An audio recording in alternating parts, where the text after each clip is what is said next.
आज है 7 अगस्त 2024। तो आज आप लोगों का लेक्चर नंबर 37 अर्थात 37 होने वाला है। इससे पहले आप लोगों का लेक्चर नंबर 36 में आप लोगों का देखा गया था। हम लोगों ने रामानुजाचार्य के बारे में पढ़ रहे थे, जो कि दक्षिण में वैष्णव धर्म के आचार्य थे। तो उसी के बारे में अब आगे देखते हैं। और आज आप लोगों का ये वैष्णव धर्म समाप्त हो जाएगा और शैव धर्म आज ही हम लोग शुरू करेंगे और आज ही पूरा कंप्लीट कर देंगे। फिर कल हम लोग जो है सेकेंड अर्बनाइजेशन प्रारंभ करेंगे, अर्थात जिसे आप लोग हिंदी में द्वितीय नगरीकरण कहते हैं, जिसका टाइम पीरियड 600 ईसा पूर्व है अर्थात 600 BC। तो वो कल हम लोग प्रारंभ कर देंगे। ओके, तो चलिए let's start the topic. Lecture number 37।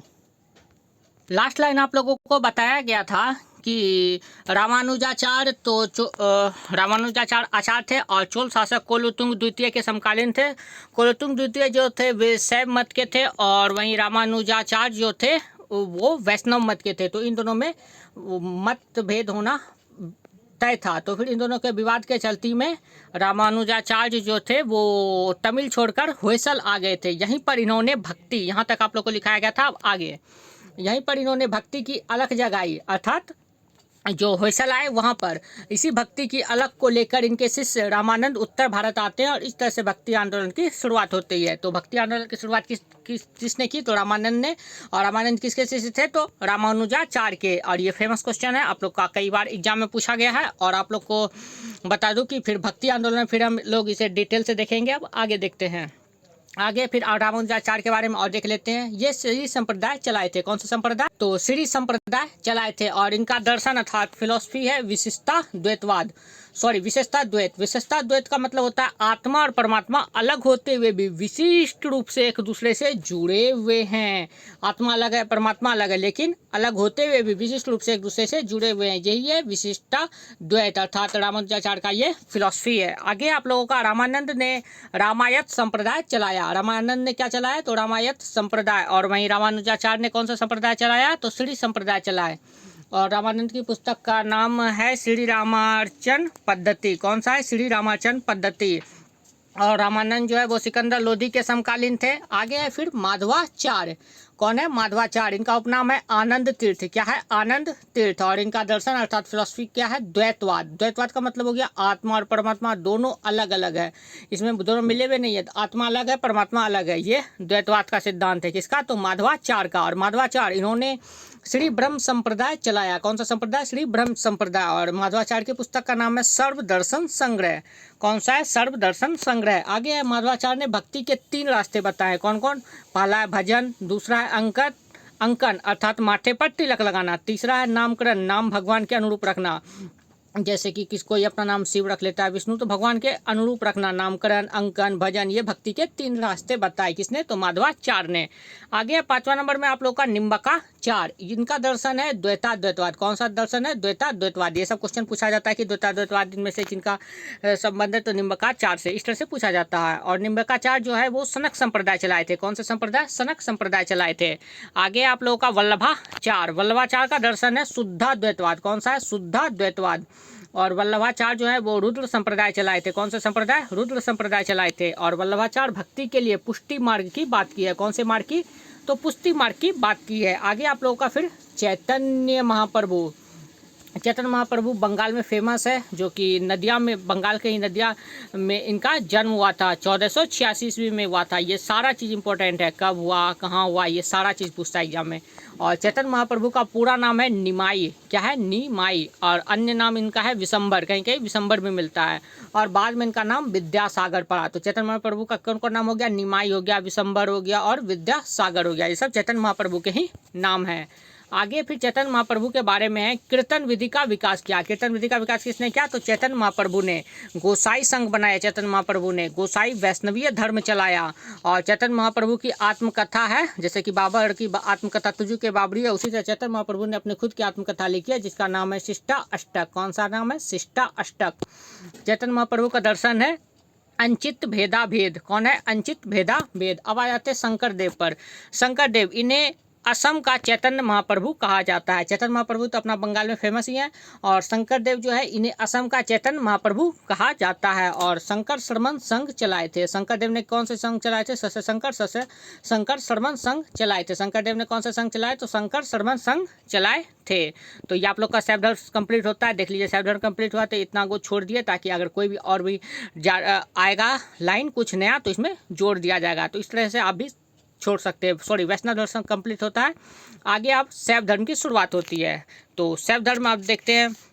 शैव धर्म, इस धर्म के केंद्र में शिव जी की उपासना की जाती है, क्योंकि शैव धर्म में तो शिव जी की उपासना ही होगी, जिसका प्रथम साक्ष्य सिंधु घाटी सभ्यता से पशुपति मुहर के रूप में मिलता है। जब हम सिंधु घाटी सभ्यता पढ़ा रहे थे तो उसमें आप लोग को बताया गया था कि पशुपति मुहर मिला है सिंधु घाटी सभ्यता से। तो इसका साक्ष्य कहाँ से मिलता है कि शिव जी की उपासना की जाती है, तो सिंधु घाटी सभ्यता से मिले पशुपति मुहर से।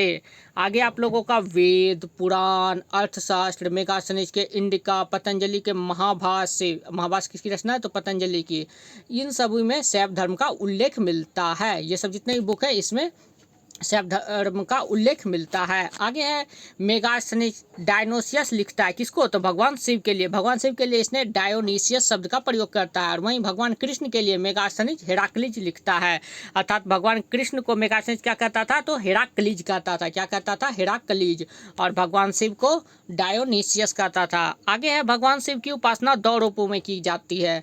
पहला तो मानव के रूप में और दूसरा लिंग के रूप में। और सब जगह आप लोगों ने लिंग ही देखा होगा अधिकतर जगह।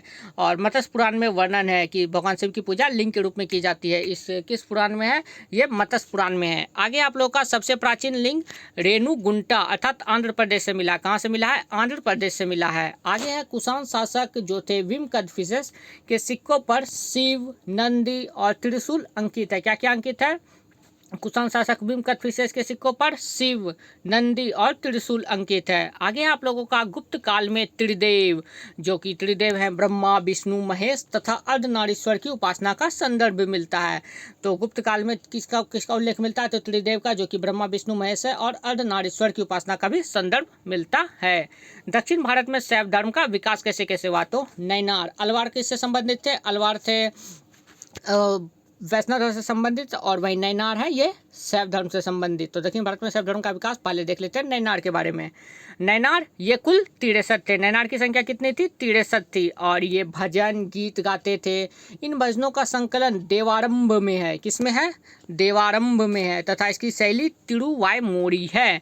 और इसकी शैली कौन सी है? इस देवारंभ की जो ये गीत का संकलन किया गया भजनों का, तिरुवाइमोरी। इसका शैली क्या है? तिरुवाइमोरी। और संकलन किसमें किया गया? देवारंभ में। अब 2 नंबर में आचार्य। आचार्य के बारे में अब देखते हैं। 2 नंबर में आचार्य। आचार्य क्या थे? तो ये शास्त्रार्थ करते थे, जैसे कि आप लोगों ने उसमें देखा। तो उसी तरह यहाँ पर भी आचार्य शास्त्रार्थ करते थे। और आचार्य, इनके सिद्धांतों का संकलन सिद्धांत शास्त्र है। इन आचार्यों का सिद्धांतों का संकलन क्या है? तो सिद्धांत शास्त्र है। अब आ जाते हैं आचार्य में कौन? पहले आ जाते हैं नाम्बिया आद्यार नाम्बी। क्या है नाम?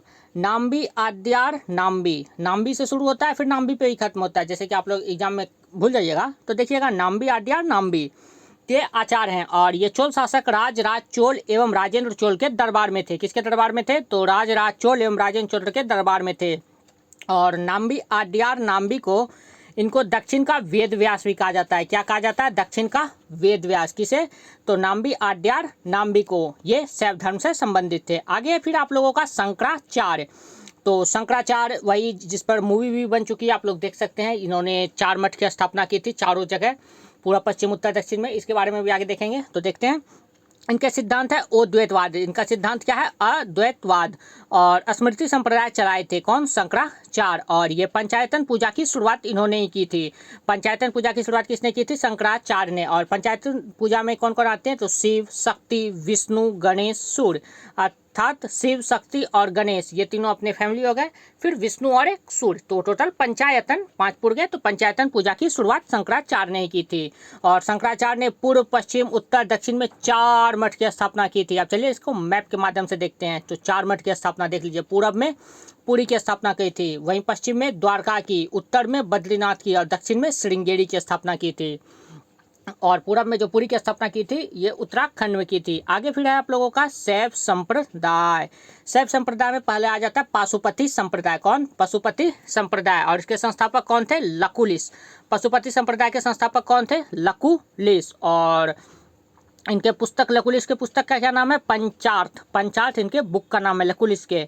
और लकुलिश इनके अनुयायी पंचार्थिक कहलाए, अर्थात लकुलिश के अनुयायी जो थे उनको फॉलोअर वो कहलाए पंचार्थिक। आगे फिर है आप लोगों का ये जो पंचार्थ पुस्तक है जो कि लकुलिश ने लिखी है, इस पुस्तक का संदर्भ माधवाचार्य के सर्वदर्शन संग्रह से मिलता है। इसका संदर्भ हमें कहाँ से मिलता है?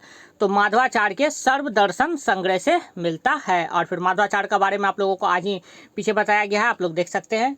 फिर है आप लोगों का कश्मीरी शैव संप्रदाय। कश्मीरी शैव संप्रदाय को दो भागों में बांट सकते हैं। पहला है स्पंद शास्त्र जिसके जनक है वसुमित्र। दूसरा है प्रत्याभिज्ञा जिसके जनक है सौदरानंद। कौन है? सौदरानंद। ये डायरेक्ट आप लोग याद रखेंगे। आगे फिर है कापालिक या कालामुख। इन दोनों के इष्ट कौन है? भैरव। कौन है? भैरव। कापालिक या कालामुख के इष्ट कौन है? भैरव। और ये कापालिक या कालामुख जो है ये वाम मार्गी संप्रदाय है। कौन से संप्रदाय है? वाम मार्गी संप्रदाय है। कापालिक की चर्चा भवभूति की पुस्तक मालती माधव में मिलती है। मालती माधव पुस्तक किसकी रचना है? तो भवभूति की। तो भवभूति की द्वारा रचित जो है मालती माधव में कापालिक की चर्चा हमें देखने को मिलती है। और इस पुस्तक में इसका केंद्र श्रीशैल पर्वत बताया गया है। कौन सा पर्वत? तो श्रीशैल पर्वत बताया गया है। आगे है कालामुख संप्रदाय के लोगों को अवधर कहा गया जाता है। क्या कहा जाता है? अवधर कहा जाता है, जो कि कालामुख संप्रदाय के लोगों को। आगे है शिव पुराण में कालामुख के उपासक को महाव्रतधर कहा गया है। कालामुख के उपासक को, कालामुख के जो फॉलोअर थे उन्हें क्या कहा जाता है? महाव्रतधर कहा जाता है। आगे है फिर लिंगायत संप्रदाय। लिंगायत संप्रदाय इसकी जो है उदय हुआ था 11वीं शताब्दी में कर्नाटक में हुआ था। कहाँ हुआ था लिंगायत संप्रदाय का उदय? तो 11वीं शताब्दी में कर्नाटक में हुआ था। आगे आप लोगों का लिंगायत संप्रदाय, इसे वीर शैव संप्रदाय या जंगम भी कहा जाता है। इस लिंगायत संप्रदाय का ही अन्य नाम वीर शैव संप्रदाय या जंगम है। आगे है लिंगायत संप्रदाय के फाउंडर अर्थात जनक अल्लभ प्रभु थे। कौन थे? अल्लभ प्रभु। और लिंगायत संप्रदाय की जानकारी हमें वचन शास्त्र पुस्तक में मिलती है। इसकी जानकारी किस पुस्तक में? वचन शास्त्र पुस्तक में। और इसकी रचना किसने की थी इस वचन शास्त्र पुस्तक की? तो वसव ने की थी। किस भाषा में की थी? कन्नड़ भाषा में की थी। वसव ने इस पुस्तक की रचना, वचन शास्त्र की रचना कन्नड़ भाषा में की थी। और वसव जो थे वो कलचुरी राजा के प्रधानमंत्री थे। कौन थे? कलचुरी राजा के प्राइम मिनिस्टर, एक तरह से आप लोग कह सकते हैं। आगे है फिर ये जो है आप लोगों का वसव, ये अल्लभ प्रभु के शिष्य थे। और ये अल्लभ प्रभु ही लिंगायत संप्रदाय के जनक हैं। तो वसव जो है ये अल्लभ प्रभु के शिष्य थे। वसव कौन थे? तो अल्लभ प्रभु के शिष्य थे। आगे नाथ संप्रदाय, ये सब आप लोग का शैव संप्रदाय से ही संबंधित है। तो नाथ संप्रदाय फिर आ जाता है। और इसकी उदय जो हुआ है 12वीं शताब्दी में गोरखपुर अर्थात यूपी में हुआ था इसका उदय। और नाथ संप्रदाय के जनक कौन है अर्थात फाउंडर मत्स्येंद्र नाथ है। कौन है? मत्स्येंद्र नाथ। और वामन पुराण, यहाँ पर पुराण आप लोग लिख लीजिएगा, रो आकर दे दीजिएगा। तो वामन पुराण जो है में शैव धर्म के 4 संप्रदाय का उल्लेख मिलता है। कितने संप्रदाय का? 4 संप्रदाय का उल्लेख मिलता है। कौन कौन? शैव संप्रदाय, पाशुपत संप्रदाय, कापालिक संप्रदाय, कालामुख संप्रदाय। तो इसका जानकारी हमें कौन से मिलता है? तो वामन पुराण में शैव धर्म के 4 संप्रदाय का उल्लेख मिलता है। तो इस तरह से आप लोग का शैव धर्म कंप्लीट हो गया। देख लीजिए ये कंप्लीट हो गया। तो आप लोग के लिए यहाँ जगह छोड़ दिया गया है। कोई भी और फिर आप लोगों को एक्स्ट्रा पॉइंट मिलेगा तो आप लोग वहाँ से लिख सकते हैं। फिर कल जो आप लोगों को शुरुआत किया जाएगा उसमें आप लोगों को सेकंड अर्बेनाइजेशन अर्थात द्वितीय नगरीकरण के बारे में बताया जाएगा। चलिए कुछ पीछे का रिवीजन कर लेते हैं। जैसे कि वैष्णव धर्म आप लोग को पढ़ाया गया, तो वैष्णव धर्म के संस्थापक कौन थे? फटाक से बताइए। अर्थात भागवत धर्म के संस्थापक कौन है? भागवत धर्म के संस्थापक बता दीजिए आप। वासुदेव कृष्ण थे। कौन थे? वासुदेव कृष्ण। और श्री कृष्ण का संबंध नारायण से स्थापित किया गया। और नारायण के उपासक क्या कहलाए? नारायण के उपासक 5 रात्रिक कहलाए। क्या कहलाए? 5 रात्रिक। ओके। आगे आप लोगों से पूछ लिया जाता है कि अत्रेय ब्राह्मण में किस देवता को सर्वोच्च देवता कहा गया है? तो भगवान विष्णु को सर्वोच्च देवता कहा गया है। भागवत धर्म या संप्रदाय को मूल भक्ति और अहिंसा है। उसकी मूल क्या क्या है? उसका मूल भक्ति और अहिंसा है। विष्णु के कितने अवतार भगवत गीता में अवतारवाद का जो सिद्धांत प्रतिपादित किया गया उसमें कितने अवतारों का वर्णन है भगवत गीता में? तो 24 अवतारों का वर्णन है। और वहीं मत्स्य पुराण में 10 अवतारों का वर्णन है। तो चलिए मिलते हैं नेक्स्ट वीडियो में। आप लोग टेलीग्राम चैनल पर ज्वाइन हो जाए और 7 अगस्त 2024 को आप लोगों को इसका PDF अवेलेबल कर दिया गया। टेलीग्राम चैनल का लिंक आप लोगों को डिस्क्रिप्शन में मिल जाएगा। आप लोग वहाँ से जाकर 7 अगस्त 2024 को इसका PDF भी प्राप्त कर सकते हैं। तो KSRM फैमिली का लिंक आप लोग को डिस्क्रिप्शन में दे दिया गया, या फिर आप लोग टेलीग्राम पर जाकर KSRM फैमिली को सर्च मारकर भी टेलीग्राम चैनल से जुड़ सकते हैं। तो चलिए मिलते हैं नेक्स्ट वीडियो में। आप लोग को PDF वहीं मिल जाएगा। मिलते हैं नेक्स्ट वीडियो में। Thank you.